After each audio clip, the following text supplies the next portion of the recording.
Welcome! This week's video is a bit of an odd one. I'm making a massive live edge cutting board for no reason in particular. For all those who may not know, live edge just means the board is not necessarily squared off on all sides, because the tree is cut in such a way to leave the natural bark and shape of the log on the slab.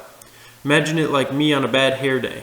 There's no uniform pattern, it's just kind of all over the place. I tried to use this wire wheel to clean off the bark, but then half of it fell off and got stuck in my hand and sweatshirt and all things, so that wasn't a very smart idea. So instead I just used some sandpaper to clean off the remainder of the bark and get down to the bare wood.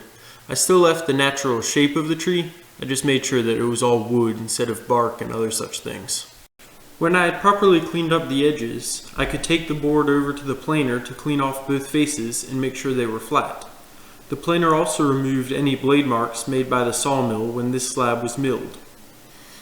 After that, I pretended to make several calculated decisions and measurements just to create the illusion that I had some sort of plan or idea as to what I was actually doing. Per usual, after about 15 seconds of pretending, I got confused and just cut some random pieces off of each side and kind of just hoped for the best. I wanted this cutting board to have a few contrasting pieces of wood in the center, so I decided to cut it in half. Rather than using a couch to cut the wood, I decided to use my table saw. This was a bit of a mess. Because the board was not at all squared and the sides were all wavy, I could not run it against the guide fence to cut it. Cutting on the table saw without anything to guide the piece but your hands is almost as dangerous as offering me a banana and then eating it yourself. My response is to glue the item causing difficulty down to a board and then run it through the table saw. In this particular instance, the item causing difficulty was the lumpy and bumpy board. The board that I glued to the lumpy and bumpy board served as a straight edge that I could push up against the fence while I cut it into pieces.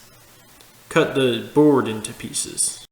This pushing up against the fence to chop it up was actually a very efficient way of doing things, and I will probably continue to implement this technique in the future. When I was done pushing oddly shaped boards against the fence and then cutting them up, I could carefully cut out the pieces that would go in the center of the boards to add width, color, contrast, and creativity to this project. Then, simply because I could, I used my fancy mallet that I made and did some various strikes to insert the strips into their desired positions.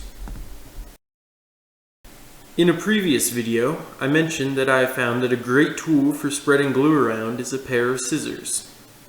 As a man who is always questing for improvement and efficiency, I have discovered that a pot is a far quicker and easier tool to spread glue on your boards.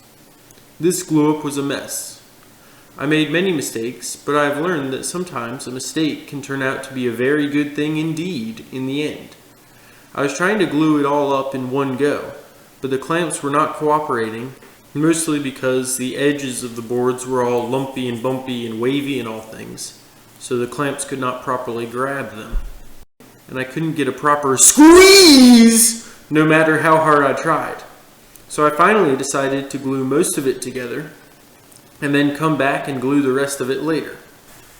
Demosthenes said, "Great and unexpected successes are often the cause of foolish rushing into acts of extravagance."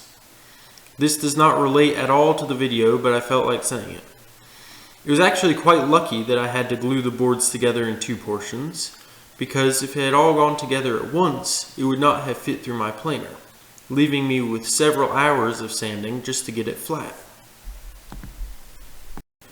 While you watch me plane it down and prepare to glue the board together, allow me to entertain you with two quotes. The first being from the one and only Bob Ross, and the second from Pete Seeger. Here's the first one. "People look at me like I'm a little strange when I go around talking to squirrels and rabbits and stuff. That's okay. That's just okay." And the second is as follows. "The truth is like a rabbit in a bramble patch. All you can do is circle around and say it's somewhere in there." Now, a pot is good for gluing things together when you need to be fast and efficient, but if you really need to be precise, the back of your wrist is the way to go.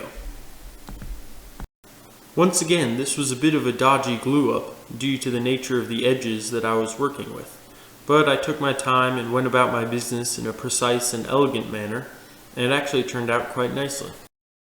Due to the fact that the board was wider than my planer would allow, as I previously stated, I had to utilize my random orbital sander to flatten the glue joint and make sure everything was even and smooth.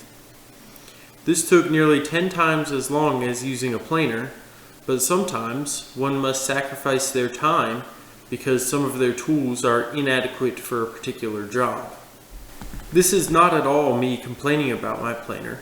This is the first time in several months of use where I felt a slight need for a wider one. But wide planers are more expensive than buying 2 freshly made ham and cheese sandwiches every day for a year. So I think I'm content with the planer I have. I then took the board over to the miter saw to get it to its final size. The blade I think is really dull because it took a solid 25 seconds to cut through each side. Perhaps I need to get a sharper one. A sharper blade. The edges on either end of the board were really sharp, so I used a file just to ease it over just enough where it wouldn't cut you if you accidentally touched it.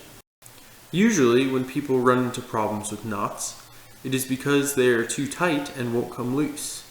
And in instances like that, super glue is probably not the answer. But in dealing with this knot, super glue was in fact the answer. And unlike most people, my trouble with the knot was that it was in danger of becoming loose over time, a situation that fills anyone in a hammock with a feeling of dread and terror. After securing the knot with super glue and filling in all various cracks, I sanded the board up to 150 grit and then used a bottle that sprays water, commonly known as a spray bottle, to spray water out of the bottle onto the board. This is a mysterious technique that I cannot properly explain, but it does in fact help. And then I waited for it to dry. While I was waiting, I recorded the voiceover that you've just listened to. The amount of sanding in this project felt like it was greater than the sand grains of Sahara, which obviously isn't true.